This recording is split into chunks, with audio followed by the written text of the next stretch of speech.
10, 9. Ignition sequence start. The air itself began to tremble. 6, 5. Main engine start, and a pillar of fire erupted beneath the shuttle.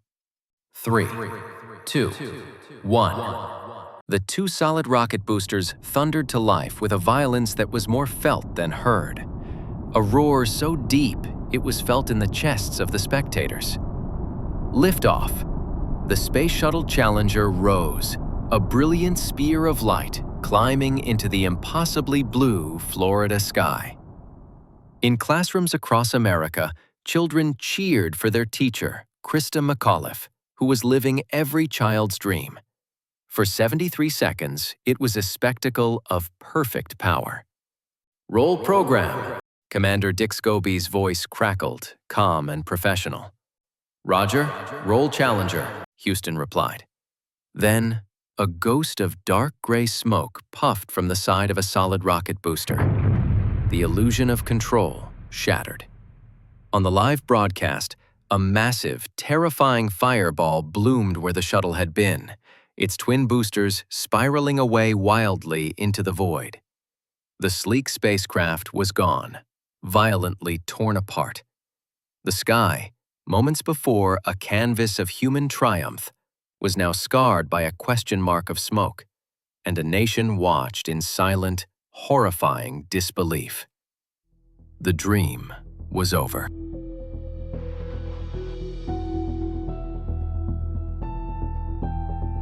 Before the fireball, before the smoke scarred the sky, there were 7 faces. They were not just astronauts, they were a mosaic of the American spirit, a collection of stories that, for a brief moment, converged on a launch pad in Florida. To understand the profound depth of the loss, we must step back from the explosion and meet the people who sat inside that spacecraft, buoyed by hope and ambition. At the heart of the public's imagination was Krista McAuliffe, a high school social studies teacher from Concord, New Hampshire. She was selected from over 11,000 applicants to be the first teacher in space, and she approached the mission with an educator's zeal. She had packed a digital keyboard for a concert from orbit and planned to keep a journal so her students, and students everywhere, could see the universe through her eyes. "What are we doing here?" she would say with a grin. "We're making history." In the months before flight, cameras followed Krista through training, learning the suit, the checklist dance, the way astronauts speak in precise, spare sentences. She practiced lessons with foam balls and Velcro, refining the show don't tell that every good teacher knows by heart. But she was a passenger in a machine commanded by veterans. Dick Scobie, the mission commander. He had flown on the shuttle before and understood the risks intimately. Beside him sat Mike Smith, the pilot, on his first flight. He was the new kid, finally getting his turn after years of training, his excitement barely contained beneath a professional veneer. Then there were the mission specialists, the hands and brains of the operation. Judy Resnick was a virtuoso of the shuttle's robotic arm. With a brilliant mind, she was a pioneer who had already shattered the ceiling as the second American woman in space. Ellison Onizuka, the first Asian American in space, carried the quiet pride of his native Hawaii. He was an Air Force test pilot. Ron McNair was a physicist, a renowned expert in lasers, and a man of immense talent and grace. Finally, there was Greg Jarvis, a payload specialist, an engineer focused on the practical science of the mission, on making the satellites of the future work. For a few days, they were a team of 7. Krista was the civilian, the link to the everyday world, and they embraced her as one of their own. They were 7 individuals with 7 unique journeys, 7 sets of loved ones waiting for them to come home. And as they buckled into their seats on that icy morning, they were not symbols of failure or tragedy. They were the embodiment of a dream, reaching for the stars. The countdown had not yet begun for them. It was still a time for hope.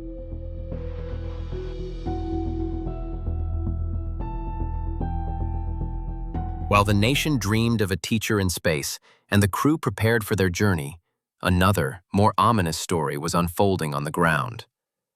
It was a story of cold, hard facts versus hot pressure, of a tiny whisper of doubt that was systematically drowned out by the roar of ambition. The villain of this story was deceptively simple: a pair of rubber O-rings. To understand, picture the solid rocket boosters, the two towering white pillars strapped to the shuttle's external tank. They were not built as single, massive cylinders. They were constructed in segments, stacked vertically like giant paper towel rolls. Where these segments joined, there were two thin, circular rubber seals, the primary and secondary O-rings. Their job was humble but absolutely critical: to contain the unimaginable inferno of the solid rocket fuel, a fire burning at nearly 6,000 degrees Fahrenheit. They were the gaskets in a machine of unimaginable power. And they had a fatal, known weakness: the cold. The night of January 27, 1986, was one of the coldest in Florida history. Temperatures plummeted to well below freezing, far lower than any previous shuttle launch. Ice glazed the launch pad, and engineers working on the booster segments could see their breath in the air. As the sun rose on the 28th, the temperature was a bitter 36 degrees Fahrenheit, and the O-rings on the right side booster had chilled to a brittle 28 degrees Fahrenheit. Hours before the launch, a frantic teleconference connected NASA managers with engineers from Morton Thiokol, the company that built the boosters. The Thiokol engineers, led by a deeply concerned man named Roger Beaujolais, were sounding the alarm. They had data showing that the O-rings lost their resilience in the cold. A frozen O-ring, they argued, is like a frozen rubber band. It cannot stretch and seal. It becomes hard and unyielding. They presented charts and argued with passion. Launching in these conditions was playing with fire, literally. But on the other side was immense pressure. The shuttle program was behind schedule. The Teacher in Space mission had generated a publicity tsunami. The White House was interested. To delay now would be a public relations nightmare. NASA managers pressed back hard. They demanded Thiokol prove it was unsafe, rather than proving it was safe. The burden of proof was flipped. Faced with this pressure, a senior executive at Morton Thiokol was forced to make a fateful choice. He was asked to take off his engineering hat and put on his management hat. In that moment, the whisper of doubt was silenced. The launch recommendation was given. The O-rings, sitting frozen in their metal grooves, never stood a chance. They were a flaw waiting for the precise conditions of that morning. And as the countdown clock ticked toward zero, that flaw waited patiently.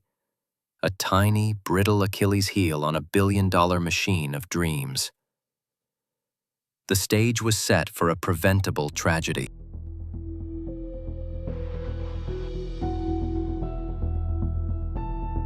The clock struck 11:38 a.m. With a final, earth-shaking roar, Space Shuttle Challenger leaped from Pad 39B, punching through the crisp, cold air. On the ground, spectators cheered, their breath visible in the chill. In classrooms, children waved little American flags, their eyes glued to the screen as Krista McAuliffe's dream became reality. For the first 60 seconds, it was a picture-perfect launch. The shuttle rolled onto its back, arcing out over the Atlantic, its engines carving a brilliant white contrail against the vast blue canvas. Inside the cockpit, Commander Dick Scobie's voice was calm and professional over the radio. Houston, Challenger. Roll program confirmed. But unseen by the cheering crowds, a death sentence had already been passed. Less than a second after liftoff, a puff of dark gray smoke shot out from the aft field joint on the right side solid rocket booster. The primary O-ring, frozen solid, had failed to seal. Miraculously, for a moment, the leaking gases were plugged by aluminum oxide ash from the burning fuel, a temporary, fragile seal born of the very thing trying to escape. For over a minute, this charade held. The shuttle continued to climb, a testament to power and momentum in the face of a growing catastrophe. The crew, unaware, experienced only the thunderous vibration of ascent. They were alive, traveling at nearly twice the speed of sound, higher than Mount Everest. Then, after 64 seconds, the temporary seal broke. The ghostly puff of smoke became a focused, hellish blowtorch. A jet of superheated gas, over 5,000 degrees Fahrenheit, erupted from the joint. It was no longer a leak. It was a cutting torch, and it was aimed directly at the strut connecting the booster to the giant external tank, which was filled with volatile liquid hydrogen and oxygen. The world saw a normal launch. Engineers in mission control saw something different. A flicker of pressure in the right side booster. An anomalous data point. But before anyone could process it, it was over. 72 seconds after the launch, the jet of flame severed the lower strut. The booster pivoted violently, smashing into the external tank. The immense orange tank ruptured, releasing a colossal cloud of liquid hydrogen and oxygen that ignited instantly in a massive, silent fireball from which the shuttle could not escape. The voice of NASA's public affairs officer, Steve Nesbitt, filled the airwaves, initially confused by the divergent plumes in the sky. Flight controllers here are looking very carefully at the situation. Obviously a major malfunction. The sleek shape of Challenger was gone, replaced by a terrifying, expanding bloom of smoke and debris. The twin solid rocket boosters, now leaderless, spiraled away crazily like wounded animals until they were remotely destroyed by the range safety officer. The cheers in the classrooms fell into a stunned, bewildered silence. The dream, so vivid and powerful just moments before, had disintegrated into a question mark etched across the sky. The 7 souls aboard had not reached space. They had been claimed by the void between Earth and the heavens, victims of a flaw that had been seen, warned about, and ultimately ignored. The illusion of a successful ascent was shattered forever.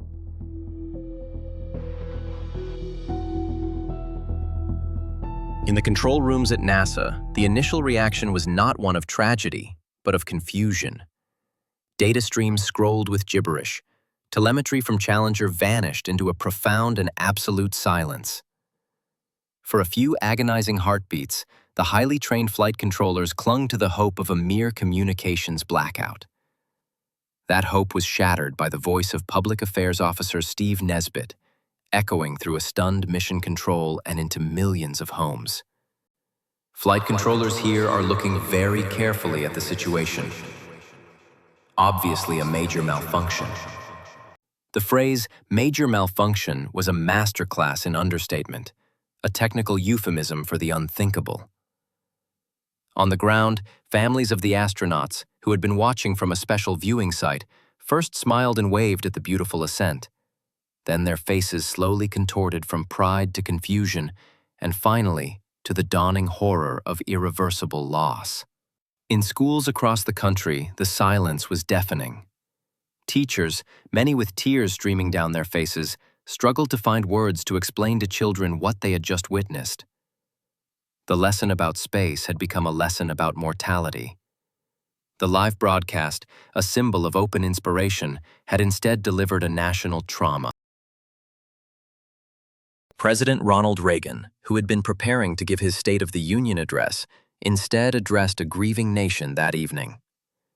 With the poignant grace of a former actor, he found the words that a heartbroken country needed to hear. "The future doesn't belong to the faint-hearted," he said. "It belongs to the brave." The Challenger crew was pulling us into the future, and will continue to follow them. He then delivered a line that would be etched into history, speaking directly to the school children. "I know it is hard to understand, but sometimes painful things like this happen. It's all part of the process of exploration and discovery." But behind the somber music and presidential condolences, a brutal question demanded an answer. How? How could a machine built by the world's finest engineers, checked and rechecked by countless procedures, simply come apart in the sky? The answer would not be found in the clouds, but in the frozen data and the icy conditions on the ground. The search for truth had begun. The shuttle program was immediately grounded, and to lead the investigation, President Reagan appointed a special commission named after its chairman, former Secretary of State William P. Rogers. It would become one of the most famous inquests in engineering history, and it would feature a brilliant, unconventional physicist who would not be satisfied with official answers. His name was Richard Feynman, and he was about to demonstrate the cause of the disaster with a simple glass of ice water.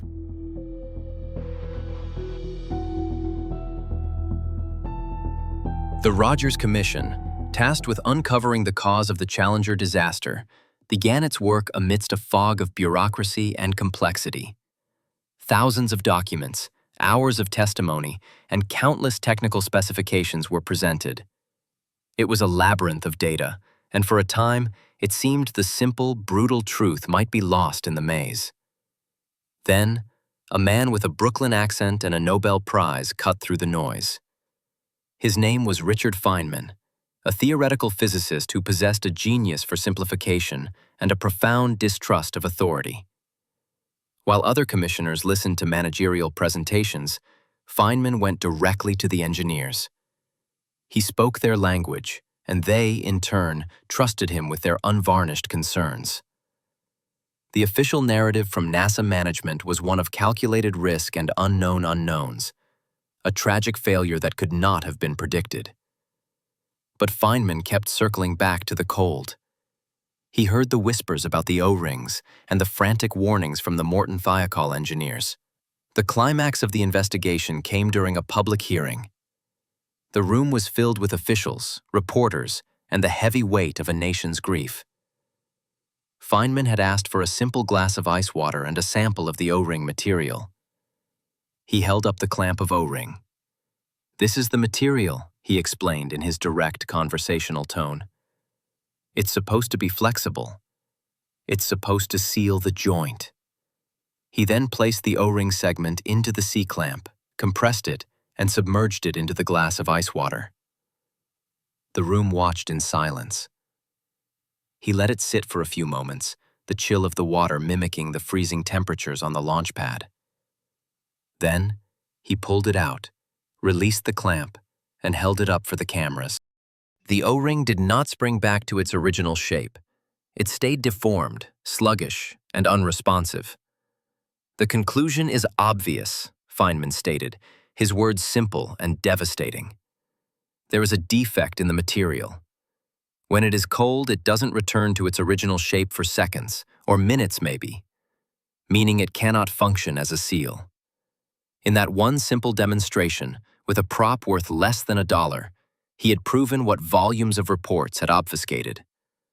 The O-rings lost their resilience in the cold. They became stiff and useless. But Feynman wasn't finished. He went beyond the immediate physical cause to diagnose the deeper sickness.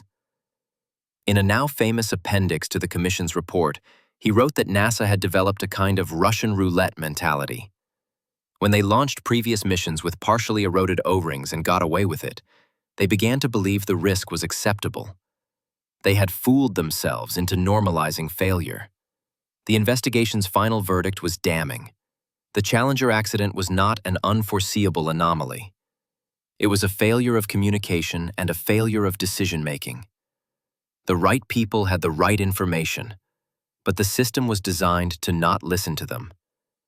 The O-ring was the technical cause, but the real tragedy was an organization that had stopped hearing the whispers of its own experts.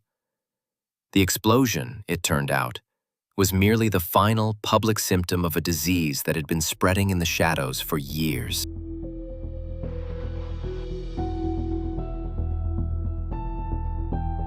The journey of the Space Shuttle Challenger did not end at 73 seconds. Its true destination was not the vacuum of space, but the collective conscience of humanity. In the wake of the disaster, the shuttle program stood still for 32 long months, a period of intense mourning and even more intense reformation. The solid rocket boosters were completely redesigned. The flawed field joints were re-engineered with a third O-ring, a capture feature to prevent joint rotation, and a heater to ensure the seals never faced the cold again. But the more profound change happened not in the workshops, but in the halls of NASA itself. The agency established a new, independent Office of Safety and Mission Assurance, empowering engineers to halt any launch without fear of managerial reprisal. The Teacher in Space program was officially canceled, but Krista McAuliffe's educational mission was not. Her backup, Barbara Morgan, eventually flew aboard the Space Shuttle Endeavour in 2007, fulfilling a promise made decades earlier. And in the years that followed, countless educators have been inspired by Krista's spirit, carrying the torch of curiosity into classrooms around the world. The Challenger crew, Scobie, Smith, Resnick, Onizuka, McNair, Jarvis, and McAuliffe, are not remembered for how they died, but for what they lived for. They became a permanent lesson in the cost of compromise and the non-negotiable price of safety. They taught us that the path to the stars is not paved with blind ambition, but with meticulous care, humble listening, and the courage to say no when the data demands it. Every spacecraft that has launched since January 28, 1986, carries their legacy within its safety protocols. They are the silent guardians in every pre-launch review, the reason we look twice at every piece of data. The Challenger did not reach its orbital destination, but it delivered a far more valuable payload, a sobering, painful, and vital reminder that in the relentless pursuit of tomorrow, the wisdom to pause and recheck our work is the most crucial ingredient of all. If this journey into the heart of one of history's most profound missions resonated with you, if you believe that understanding our past is crucial to building our future, then I invite you to become part of our community. Subscribe to the channel and give this video a thumbs up. It truly helps us continue to uncover these important stories.